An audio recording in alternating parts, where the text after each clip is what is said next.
My name is Jack. I'm 58 years old, and for 30 of those years, I've made my living in the quiet, brutal cathedral of the American wilderness. I guide people, CEOs, politicians, men who command boardrooms and campaign trails, into places where the only authority is the weather and the only law is the food chain. I teach them how to move without a sound, how to read the story written in mud and broken twigs, and how to take a life with the respect and gravity it deserves. I am, by any measure, an expert, a master of my craft. I am a hunter, and in my world, I have always been the apex. The ritual begins not at the trailhead, but in the silence of my gear room. It's a small, windowless space in my basement, smelling of oiled leather, canvas, and the faint, metallic tang of gun solvent. This is my sanctuary, where the noise of the civilized world fades, and the clarity of the wild begins to take hold. For a client hunt, the process is a flurry of checklists and double checks, ensuring their comfort and safety. But this trip is different. This one is, for me, a solo expedition into the Gila wilderness of New Mexico, a place so vast and untamed it can swallow a man whole and leave no trace. It's a pilgrimage I make every few years to recalibrate my soul, to wash off the scent of the city, and remember who I am at my core. My gear is laid out on a large canvas tarp on the floor, each piece a testament to decades of trial, error, and refinement. It's a system, and every component has earned its place. My philosophy, honed by countless miles and bitter nights, is simple: buy quality and buy light. Weight is the enemy of endurance. My pack is an AXO Mountain Gear K3640, a piece of engineering so perfectly molded to the human form that when cinched down, it feels less like something I'm carrying and more like a part of my own anatomy. It's a pale, earth-toned color, designed to disappear into the high desert landscape. Into it, I methodically place my life support system. My sleep system is paramount. Sleep is fuel, and a cold, restless night can cripple a hunter before the sun even rises. I use a Cafaruzo degree slick bag. It's goose down fill treated to repel the moisture that can steal warmth in the blink of an eye. It rests on an Exped Sinmat pad, which provides nearly 3 inches of insulated air between my body and the frozen ground. My shelter is a Stone Glacier Skyscraper 2P tent, a fortress of ultralight fabric that has weathered winds that would shred lesser designs. Clothing is a science of layers. I leave all cotton at home. It's a death sentence when wet. My base layers are merino wool from First Light, a material that wicks moisture and stays warm even when damp. Over that, insulating layers of KUIU fleece and a down puffy jacket for glassing sessions in the frigid pre-dawn hours. My outer shell is a whisper, quiet Arc'teryx jacket, waterproof and breathable, a shield against the mountain's fickle moods. Then come the tools of the trade. My rifle is a custom Weatherby Mark V chambered in Die 300 Winchester Magnum. It's a heavy caliber, but I believe in ethical one-shot kills. The stock is a lightweight carbon fiber, and the barrel is fluted to shave ounces. After 3 decades, it's not just a tool, it's an extension of my will. My optics are my most prized possessions. A pair of Swarovski EL10X42 binoculars hang around my neck in an FHEF Beano harness, and a Vortex Razor spotting scope is packed with its carbon fiber tripod. You can't hunt what you can't see, and in the vastness of the Gila, your eyes are your most important weapon. Finally, the electronics and the emergency gear. A Garmin InReach Explorer FA is my only tether to the outside world, a satellite messenger that can call for help when all else fails. But technology is fallible, batteries die, screens crack. So, I also carry a Swanto MC2 compass and laminated topographical maps of the area. One is a lifeline, The other is life insurance. My kill kit is Spartan Havalon Paranta, knife with a dozen replaceable scalpel blades, lightweight Argali game bags for packing out meat, and 50 feet of paracord. My first aid kit is more trauma kit than band-aids, packed with quick clot, hemostatic gauze, an Israeli bandage, and a SAM splint. You hope you never need it, but you'd be a fool not to carry it. As I pack the last item, a small, dog-eared book of poetry, I feel the familiar shift inside me. The city dweller, the husband, the man who pays bills and mows the lawn, recedes. The hunter emerges, calm, focused, and alive. The truck rumbles to a stop at the end of a dirt road that has long since given up pretending to be maintained. The air that greets me when I step out is thin, sharp, and clean. It smells of pine dust and distant rain. I shoulder my pack, the 55-pound load settling into a familiar, comforting weight on my hips. The first few miles are a meditation, a rhythm of breath and boot falls. I move through the ponderosa pines, my eyes scanning, my ears listening, my entire being sinking into the landscape. I read the ground as easily as most men read the morning paper. Here, the delicate tracks of a mule deer doe and her fawn. There, the heavy, splay-toed print of a black bear, its scat nearby, full of juniper berries. All normal, all part of the ancient story of this place. I am an observer, a participant, but I am not a stranger here. This is my church. By late afternoon on the second day, I'm deep in the backcountry, miles from any trail. I've found a promising basin, a place where elk are likely to move from their bedding areas in the dark timber to feed in the open meadows at dusk. As I'm glassing the opposite slope, my Swarovski optics turning miles into yards, I see the first thing that feels wrong. It's a set of tracks in a patch of damp earth near a seep spring. From a distance, they look like wolf tracks, which is unusual but not impossible this far south. But as I move closer, my initial assessment unravels. The print is too large, longer than my hand. The gait is all wrong. A wolf, like any canine, has a direct, efficient stride. These tracks show a stride that is impossibly long, as if the creature bounded from point to point, covering 10 feet with each step. And the print itself, the splay of the toes, is not canine. It's closer to a bear's, but more slender, more elongated, more delicate. I kneel, my rifle resting across my lap, and trace the edge of one print with my finger. A rogue male? I tell myself. Some genetic anomaly of a wolf, or maybe a mountain lion with a deformity. The wilderness produces oddities. I've seen deer with strange antler growth, bears with scarred faces that give them a permanent, horrifying grin. It's unsettling, but explainable.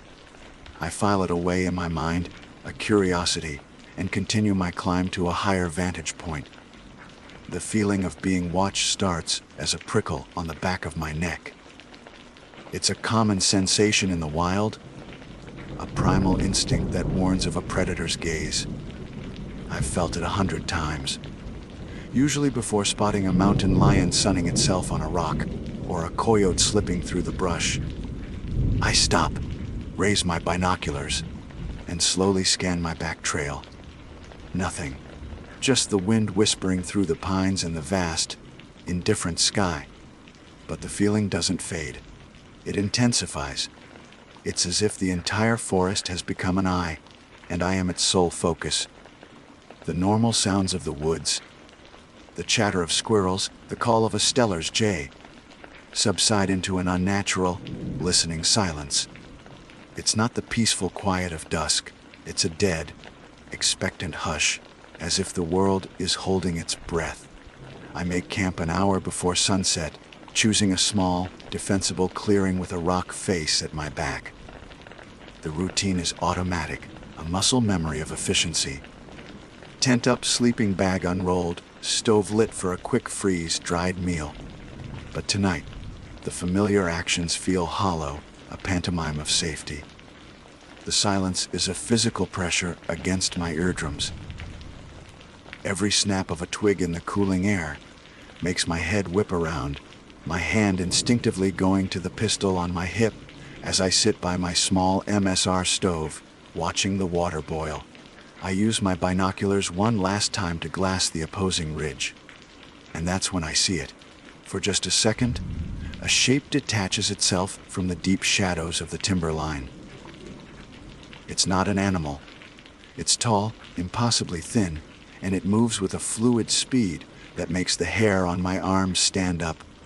It's bipedal, but its movements are jerky, unnatural. It flows over the broken ground like water, then vanishes into a fold in the terrain. Dead ground, where my eyes can't follow. My heart is hammering against my ribs, a trick of the light. Exhaustion playing games with my perception. It has to be. I force myself to eat, the rehydrated beef stroganoff tasting like ash in my mouth. I clean my gear, check the chamber of my rifle, and crawl into my tent, zipping it tight against the deepening chill and the suffocating silence. I pull out my Garmin and reach, its small screen a comforting blue glow. I type a quick, pre-set message to my wife. All is well. Love you. The message sends a tiny digital prayer flung up to a satellite and back down to a world that suddenly feels a million miles away. Sleep doesn't come easy. I lie in the dark, every nerve ending screaming. I'm a professional. I've faced down charging bears and spent weeks snowed in, my rations dwindling to nothing. I don't scare easily, but this is different. This isn't a fear of the known dangers of the wild. This is a fear of the unknown, a creeping dread that whispers that the rules I've lived by for 30 years no longer apply. I must have drifted off eventually, because I'm jolted awake by a change. Not a sound, but the absence of one. The low hum of the night insects has ceased.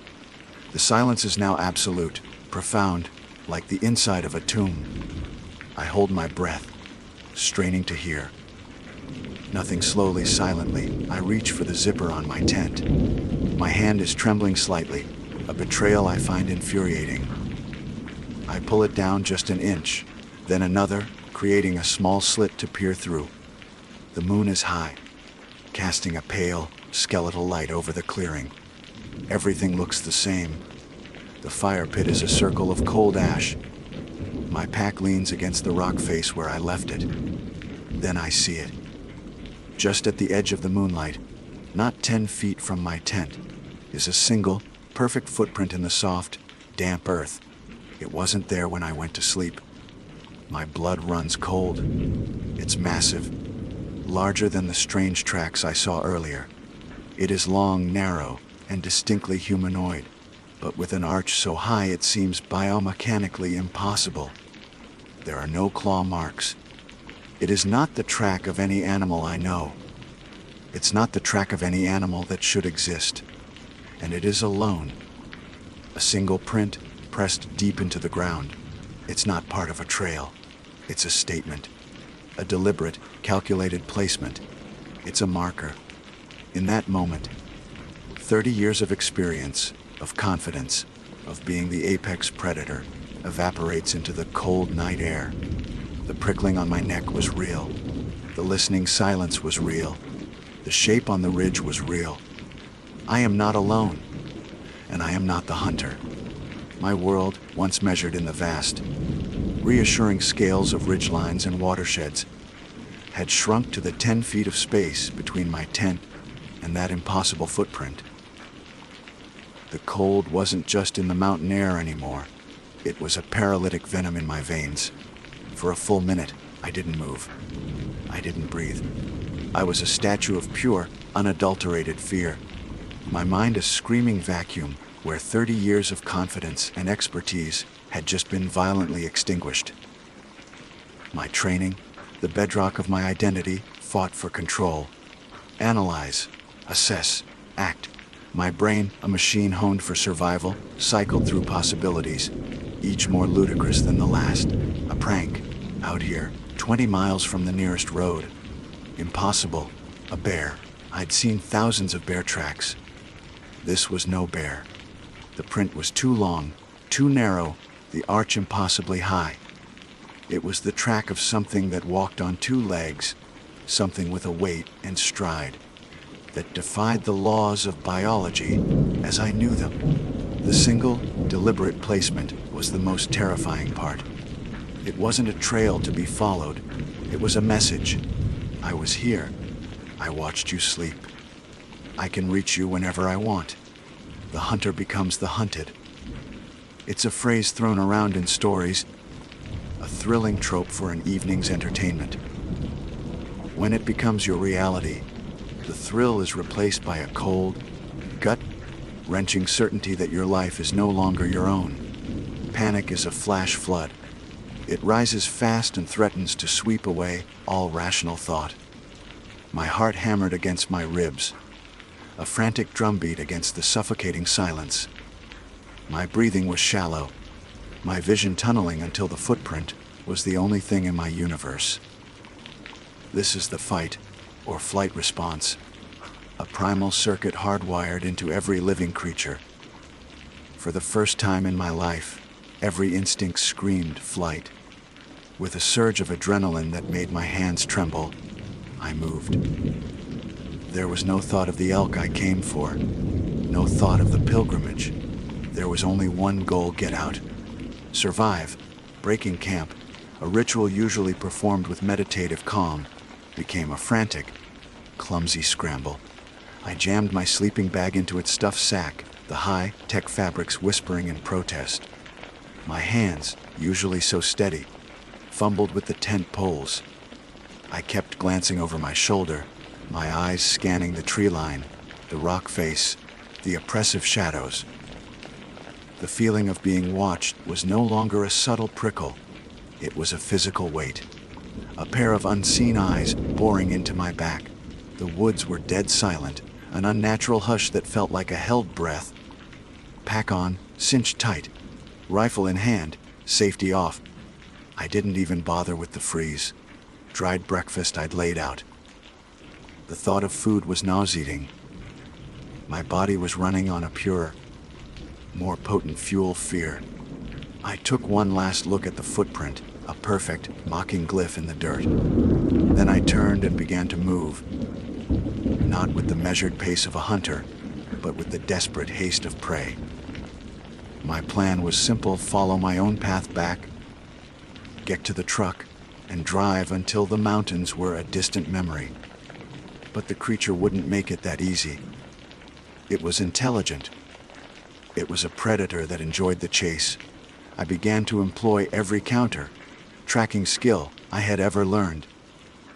I walked on rock slabs where I could, avoiding soft earth that would hold a print. I moved through the densest parts of the undergrowth, letting the branches spring back behind me to erase my passage. When I came to a stream, I walked in the water for 100 yards, the icy current biting at my ankles, before exiting on a gravel bar that would hold no sign. These were techniques I'd taught to Special Forces soldiers, tricks to elude a human enemy. Now I was using them against something else. For the first hour, I felt a sliver of hope. I was moving fast, putting distance between myself and the campsite. The sun was climbing, burning away the moonlit dread of the night. Maybe I had imagined it. Maybe it was a hallucination brought on by altitude and isolation, a brain fog from the stress. Then I saw the second sign. I was crossing a wide scree slope, a field of shattered rock where tracking is impossible. I paused halfway across to catch my breath, my lungs burning in the thin air, and scanned the basin below me. My eyes, aided by my Swarovski optics, swept the landscape, and there, on a massive, lichen-covered boulder on the far side of the slope, a place I would have had to pass within 50 feet of, was a small, deliberate stack of stones, 3 flat rocks, one on top of the other. A cairn. It hadn't been there yesterday. My blood went cold. It was another message. I see you. I am ahead of you. The psychological warfare had begun. It wasn't just hunting me. It was dismantling me. It was using the wilderness, my sanctuary, as a weapon against me. The vast, open spaces that once offered freedom now felt like an arena, and I was the gladiator facing a beast I couldn't comprehend. My expertise, my intimate knowledge of the wild, was being turned against me. The creature knew how a hunter thinks. It knew how to use the terrain. It was showing me that it could go wherever it wanted, faster and quieter than I ever could. My retreat became a frantic, stumbling flight. The carefully practiced counter, tracking techniques gave way to a desperate need for speed. I crashed through brush, scrambled down steep, eroded gullies, and ignored the branches that whipped at my face. My mind was a maelstrom of fear and confusion. I started to hear things. A snap of a twig that was too loud, a bird call that sounded subtly wrong, like a mimicry. Was it the creature? Or was my mind, overloaded with stress, starting to create its own phantoms? The human brain isn't designed for this level of sustained, high-stakes stress. Cognitive function degrades. Decision-making becomes flawed. I found myself second-guessing my route, checking my compass obsessively.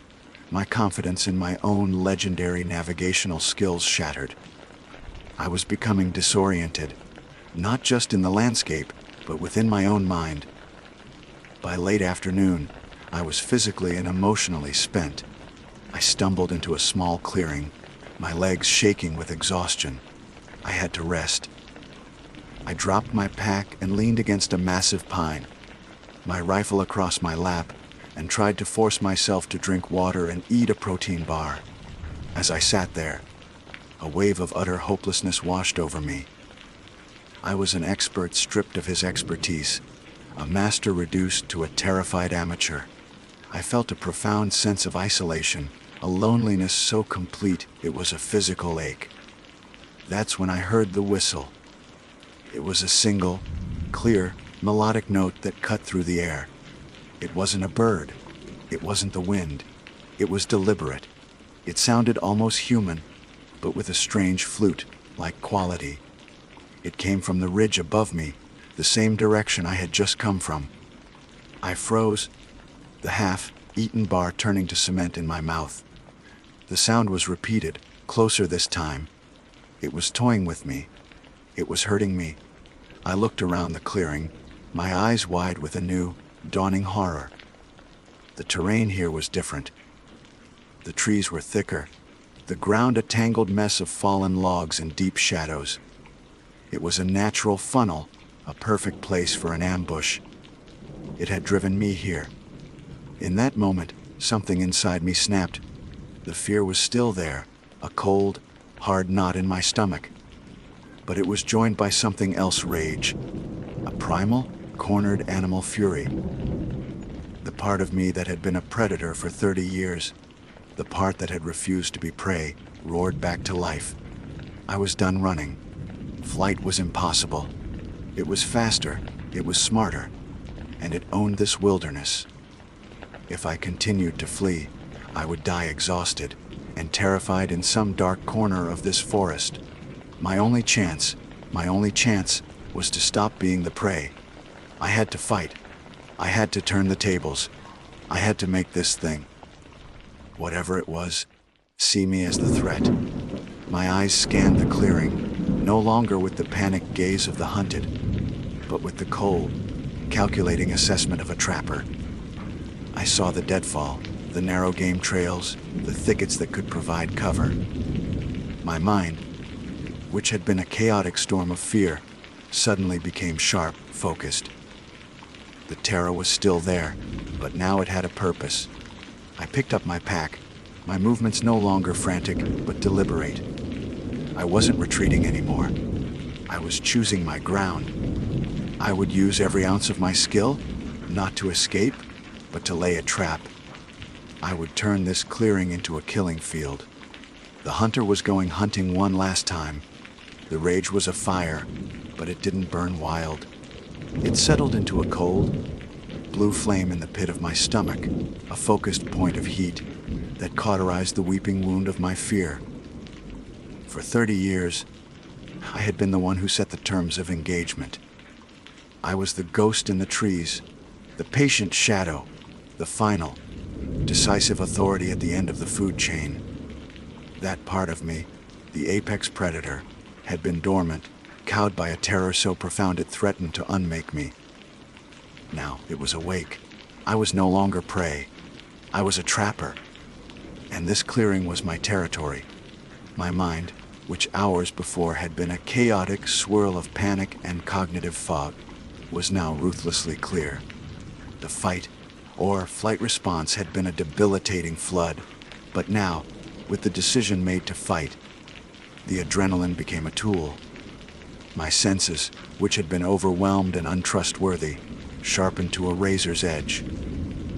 I saw the clearing not as a trap I had been herded into, but as a defensive position waiting to be fortified.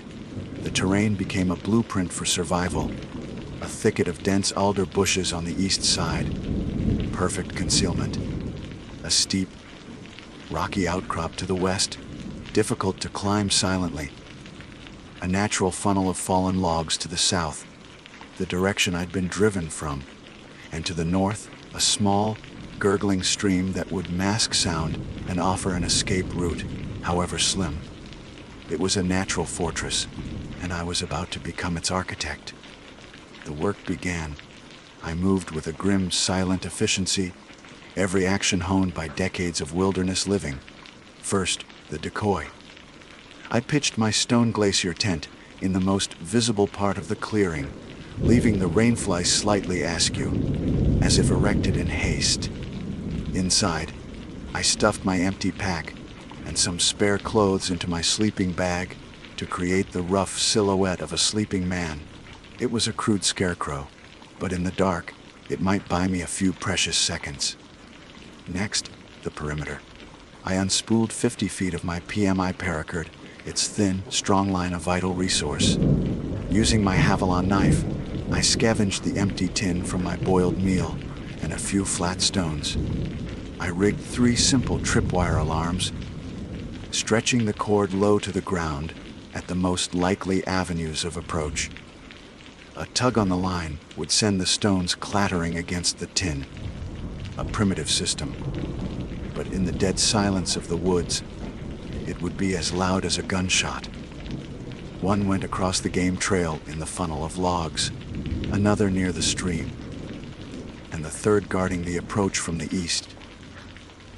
This was no longer about escaping. It was about shaping the battlefield. I dragged fallen branches and logs, reinforcing the natural funnel, making it the path of least resistance. I used my folding saw to sharpen the ends of several thick, dead branches, jamming them into the soft earth behind logs, creating crude punji-style obstacles. They wouldn't stop something so powerful, but they might cause it to hesitate, to make a sound, to reveal itself. Every trap wasn't designed to kill, but to disrupt and disorient.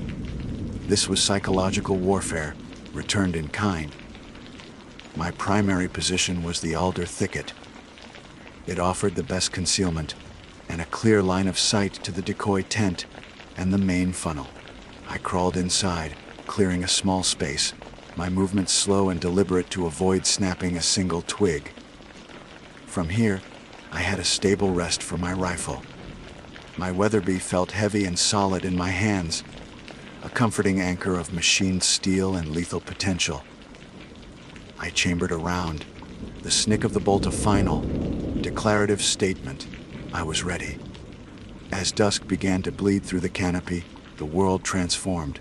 The familiar, comforting greens and browns of the forest dissolved into a monochromatic palette of gray and black. The temperature dropped. The wind died. And then came the silence. It was the same profound, listening hush from the night before, but this time, I was a part of it. I controlled my breathing, slowing my heart rate, becoming just another shadow in a world of shadows. I was on the knife's edge of hypervigilance, every nerve ending a live wire. My hearing, sharpened by adrenaline, picked up the frantic beat of my own heart, the whisper of blood in my ears. Was that a footfall, or just a pine cone dropping, a branch snapping, or my own overworked mind creating phantoms in the oppressive quiet? Hours passed. The moon rose, a sliver of bone, white light that did little to penetrate the gloom. My muscles ached from the tension of remaining motionless. My eyes burned from staring into the darkness. The cold seeped into my bones, a deep, persistent chill that no amount of merino wool could fend off. This was the true test of a hunter, the patience to wait, to endure, to become a part of the landscape until the moment of truth. Then it came. It wasn't a sound. It was a feeling, a shift in the oppressive weight of the silence. The air grew colder, a sudden, unnatural drop in temperature that felt like an open freezer door. A faint, musky odor of decay and damp earth reached me on a non-existent breeze. It was here. My gaze was fixed on the funnel of logs, the most likely point of entry.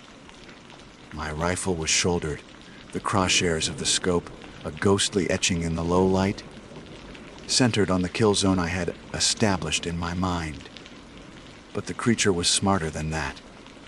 From the corner of my eye, I saw movement near the stream to the north. A flicker of motion, impossibly fast. It was testing the perimeter, circling, using the sound of the water to mask its approach. It was a seasoned predator. It knew about funnels. It knew about ambushes. Then I heard it, a soft, melodic whistle, the same sound from the ridge. It echoed from the west, near the rock face. A moment later, it came again, this time from the south, directly behind me. It was throwing its voice, trying to confuse me, to make me reveal my position. It was a ventriloquist of the forest. My heart hammered, but I didn't move. My discipline, forged over 1,000 cold mornings in a deer stand, held firm. Let it come to you. Don't react. Control the engagement. A new sound began, a low, guttural clicking. And then, a voice. It was a perfect mimicry of a child crying. A desperate, sobbing sound designed to prey on the deepest of human instincts. It was a vile, obscene corruption of something innocent. The rage in my gut burned hotter. Silatar sank! The alarm at the funnel went off. My head snapped back, my rifle swinging to cover the kill zone. A dark shape was moving there, a hulking mass in the moonlight. But it was wrong. It was too low to the ground, too bulky.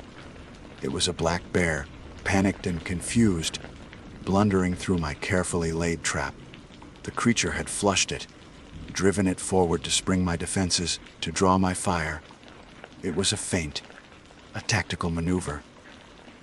As the bear crashed away into the undergrowth, a flash of movement erupted from the east, from the one direction I hadn't expected. The creature burst from the shadows, not with a lumbering gait, but with a terrifying fluid bound. It was tall, emaciated, its limbs too long, moving with an unnatural, double-jointed grace. It wasn't running, it was flowing over the ground. Time seemed to slow down. My brain, supercharged with adrenaline, processed the information with crystalline clarity. I swung the heavy barrel of the Weatherby, leading the target, my movements instinctive. The creature was closing the 50 yards to my position with impossible speed.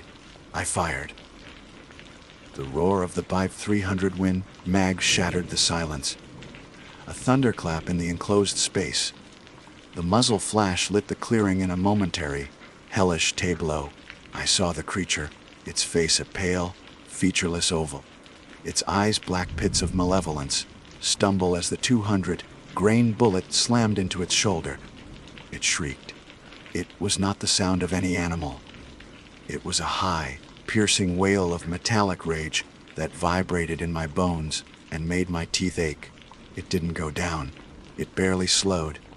I worked the bolt, ejecting the spent casing, chambering a fresh round. But it was too fast. Before I could reacquire the target, it was on me. It crashed into the alder thicket, the branches exploding around me. I was thrown backward, the rifle knocked from my grasp. A searing pain erupted in my left forearm as something impossibly sharp sliced through my jacket and deep into the muscle. I scrambled backward, kicking out, my boots finding no purchase. The creature was a whirlwind of gaunt limbs and terrifying speed. I saw its arm, long and thin as a branch, whip toward me again. I rolled desperately, and its talons, not claws, but long, yellowed, nail-like talons, raked across the rocky ground where my head had been, sending sparks into the darkness. I was on my feet, my pistol in my hand, but it was gone. It had melted back into the shadows as quickly as it had appeared. My heart was a runaway train. My breath came in ragged, panicked sobs. Blood was pouring from my arm, a hot, wet slickness that soaked my sleeve. I fumbled for my first aid kit, my fingers clumsy and shaking. My plan, my fortress, my cold, calculated rage. It had all come to nothing. I had landed a direct hit with a cannon of a rifle, and it had only made it angry. I was wounded, disarmed, and my carefully constructed killing ground had become my tomb. The hunter, in his final, arrogant stand, had failed, and the thing in the woods, the true apex, was just getting started. The world came back to me in shards of pain and the coppery taste of my own blood. For a moment, I lay on the cold, damp earth, my cheek pressed against a tangle of roots, the echo of that unholy shriek still vibrating in my skull. The adrenaline that had fueled my defiant stand was gone, washed away in a tide of shock and agony, leaving behind a chilling, profound weakness. My left arm was a universe of fire. I could feel the hot, steady pump of blood soaking my sleeve, a rhythm that was counting down the final seconds of my life. My rifle. The thought was a distant flicker. I scanned the darkness, my vision swimming. It was gone, swallowed by the shadows, a useless totem of a power I had never truly possessed. My meticulously crafted killing ground was nothing more than a stage for my own butchering. The traps were sprung, the decoy was a pathetic joke, and the master hunter was now just a wounded animal, bleeding out in the dirt. A wave of nausea and dizziness washed over me, the first insidious tendrils of shock. Get up, move, stop the bleeding. The voice of my training was faint, a whisper against a hurricane of terror. With my good arm, I pushed myself into a sitting position, my back against the rough bark of a pine. My breath came in ragged, shallow gasps. My fingers, clumsy and slick with blood, fumbled for the first aid kit on my belt. I ripped open a packet of QuickClot with my teeth and poured the granules directly into the gash on my forearm. The pain was incandescent, a white, hot flash that cleared my head for a terrifying second. I pressed a gauze pad over it, my hand shaking so violently I could barely maintain pressure. Wrapping the Israeli bandage around my arm was a clumsy, one-handed nightmare, a desperate struggle against my own failing body. The silence descended again, but it was different now. It wasn't listening, it was mocking. It was the quiet of a predator that has wounded its prey and is now content to wait, to watch it weaken, to savor the final moments. It was out there. I could feel it. A cold spot in the forest, a void where the natural world was supposed to be. My mind, my greatest tool, the finely honed instrument of my trade, began to fracture. The line between the real and the imagined blurred into a terrifying gray fog. I heard my wife's voice, clear as day, calling my name from the trees. "Jack! Jack, where are you? It was a trick!" A cruel, psychological torture designed to break what little was left of my sanity. I squeezed my eyes shut, but the sound was inside my head now, a perfect echo of her love and concern, twisted into a weapon. I knew I would die if I stayed here. Die from blood loss, from shock, or from the thing that was patiently waiting in the dark.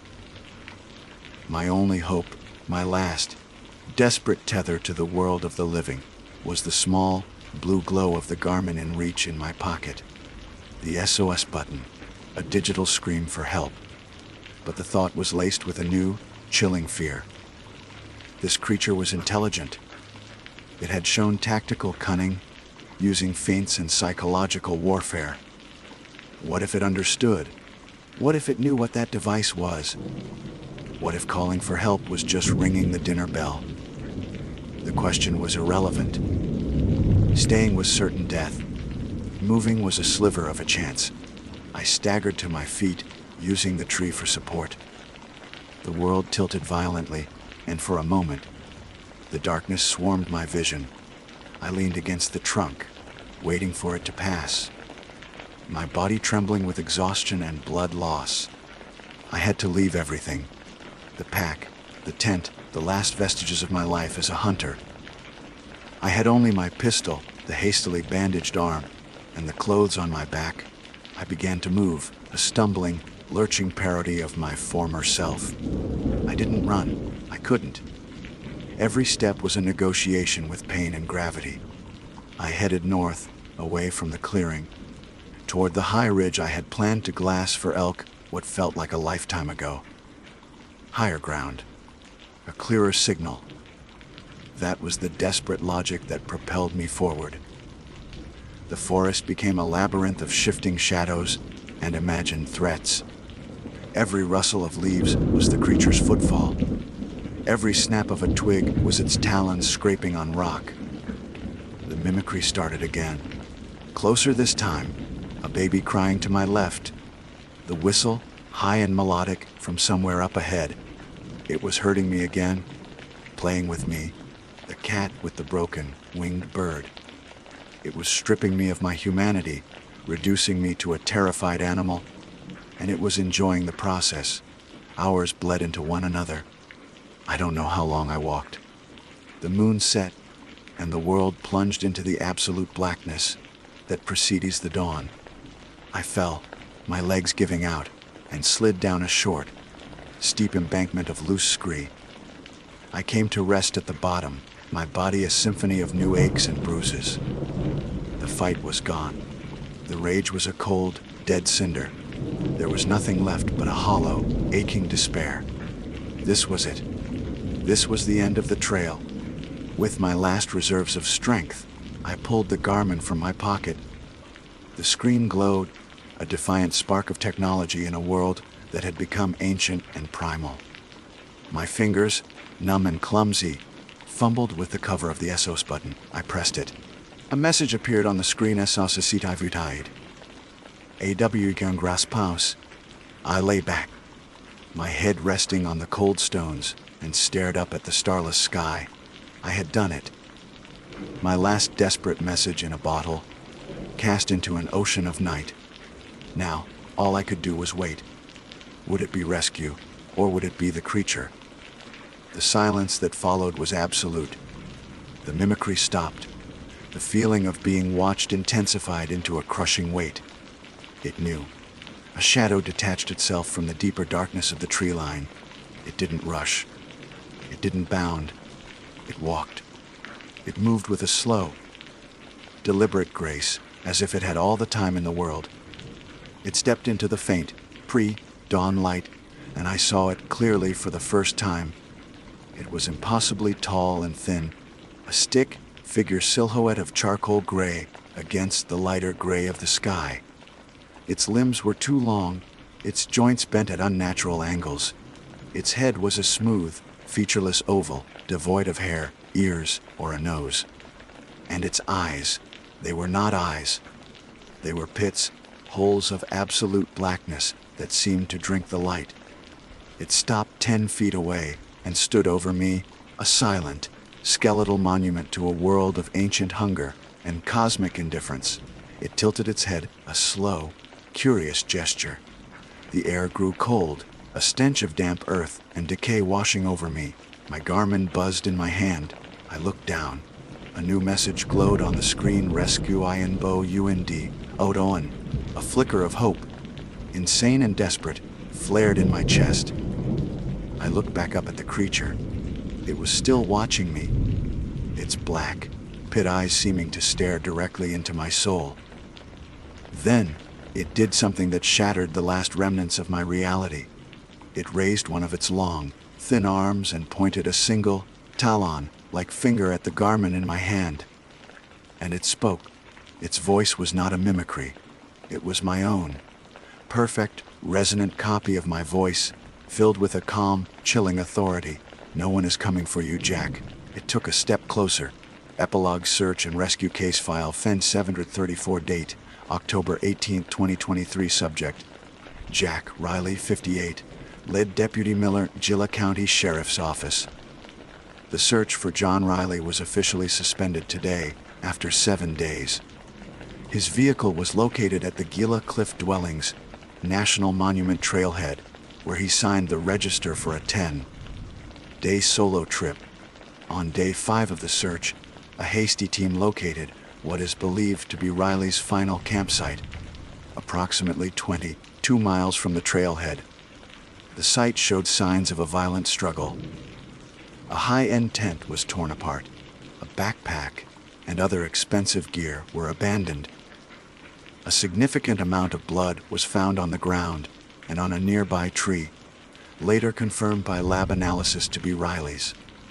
The team also located Riley's Garmin in-reach device at the base of a scree slope, roughly 2 miles north of the campsite. The device's casing was crushed, but the internal memory was intact. Data shows an SOS signal was activated at 04:58 on October 11th, followed by a confirmation message from the Emergency Response Center. The most disturbing evidence found at the scene were 2 sets of tracks. One set was identified as belonging to Riley's hiking boots. The other set remains unidentified.